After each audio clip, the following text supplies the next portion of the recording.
How's it going, YouTube? So in this video I wanted to do a little more of a instructional video on how to catch stocked trout in spring. In a lot of the Rocky Mountain states and other states, they stock rainbow trout in spring in catchable sizes, so 10 to 13 inches. And oftentimes warm water species are kind of slow, so you can get some fast action on trout. I'm going to be using a fly rod, so this is going to be instructional on how to easily catch them on a fly rod. But you can use spinning gear as well. But anyways, let's get into it. Alright guys, so in this video I'm not really going to teach you how to cast. There are plenty of resources for that. Instead, I'm going to show you some flies that I like to use in spring and how I rig them up.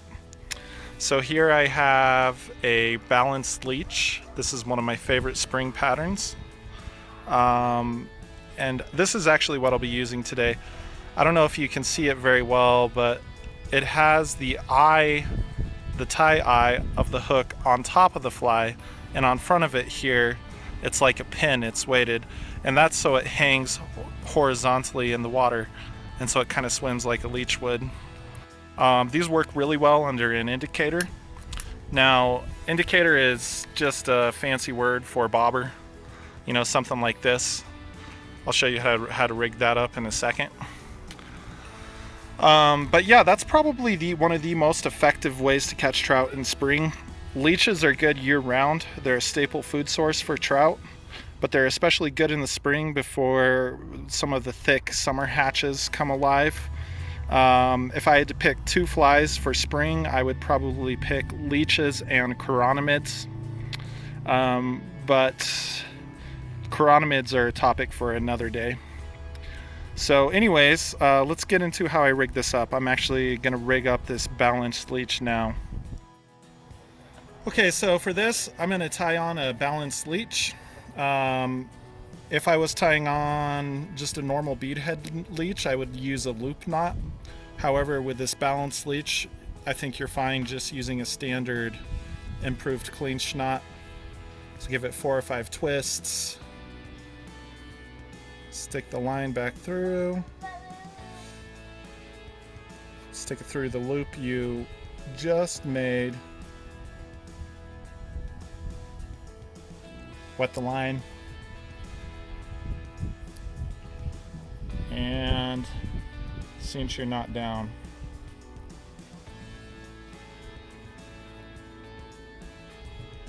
There you go. And just trim off the excess. Now, for where you position the indicator, this little bobber here, you want to go to where you're about 6 inches to a foot off of the weed bed. And that's going to vary depending on where you're fishing, but because I know where I'm going to position it about 3.5 feet or so. So to do so, there's a little loop on top of this indicator.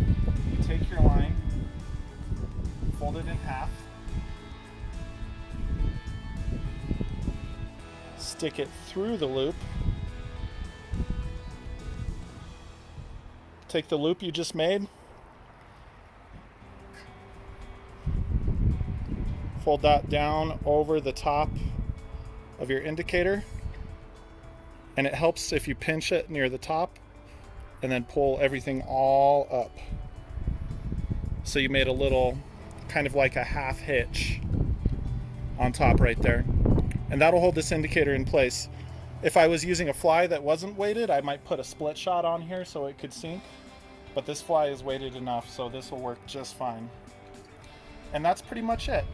This is all I need, and I think I'll take this out for 1 hour and see how many fish I catch with it. So now that I'm all rigged up, let's talk a little bit about fly rods. So for Colorado, I would recommend a 9-foot 5-weight or a 9-foot 6-weight, depending on what you want to do. The 9-foot 5-weight it's a little lighter than the 6-weight, a little lighter action. You know, it's a little more fun if you're playing smaller fish. But I actually prefer the 6-weight, and that's because I do a lot of multi-species fishing. and it's better at throwing larger bass bugs. 6-weight is also a lot better in the wind. Now this is a Redington Path combo my wife bought me several years ago. It was kind of my entry-level fly fishing rod, but I still use it today, even though I have a couple more fly rods now, and it's done well for me. I've caught plenty of trout, bass. I even landed a pretty decent carp on it the other day. Anyways, let's go take it out on the water. So the 1 hour challenge, I'm gonna see how many fish I can catch on this balanced leech in 1 hour, begins now.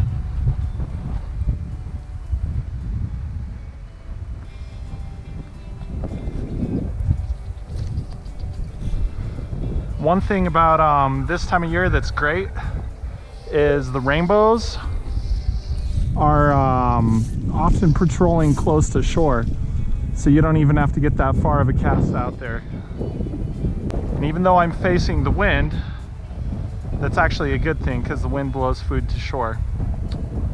Now what I'm doing with this is, because it's windy, I'm letting the wind kind of move the fly around. If it was still, I'd be moving it myself a little, but with the wind, it's actually kind of an advantage. You can still give it a few twitches occasionally. Don't have any luck.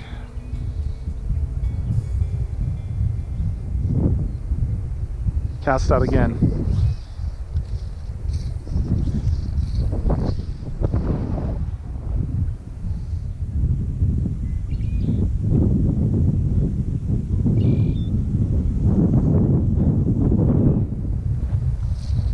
There we go.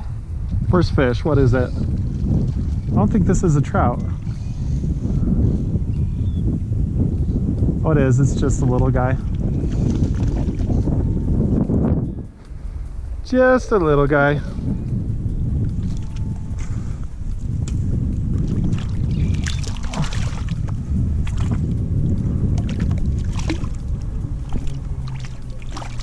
They must have just stocked this pond, because this is one of the smaller guys I've seen.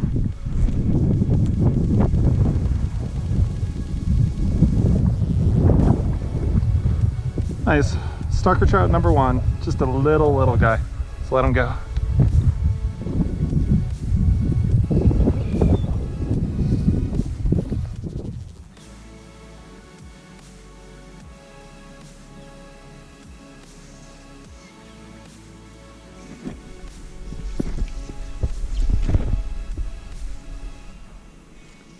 Whoops.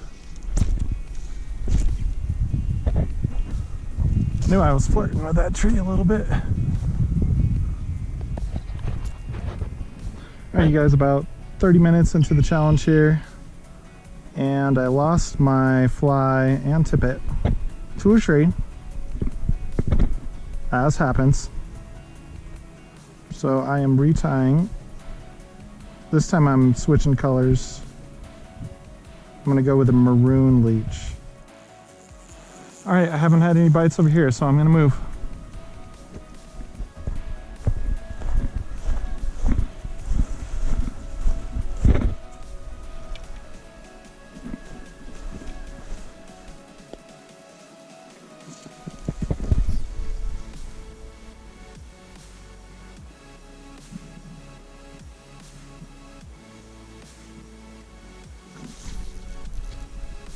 There we go. Feels like a decent one. What do I got here? Probably. Oh, it's taking me right into the weeds though. Come on, bud. There we go. Trout number 2.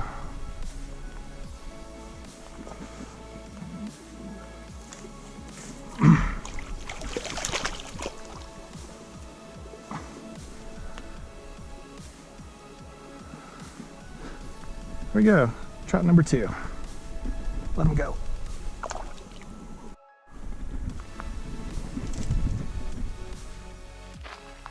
All right, my hour's up. That was pretty good. I was definitely hoping for a little bit more, but 2 fish in an hour, it's not bad. I definitely lost a little bit of time when I snagged my black leech in the tree, but you know, that's how fishing goes, especially fly fishing. It can be frustrating, but it's also a heck of a lot of fun. So my best advice is just go out there, try it, have fun, and be patient. Eventually, it'll work out really well for you.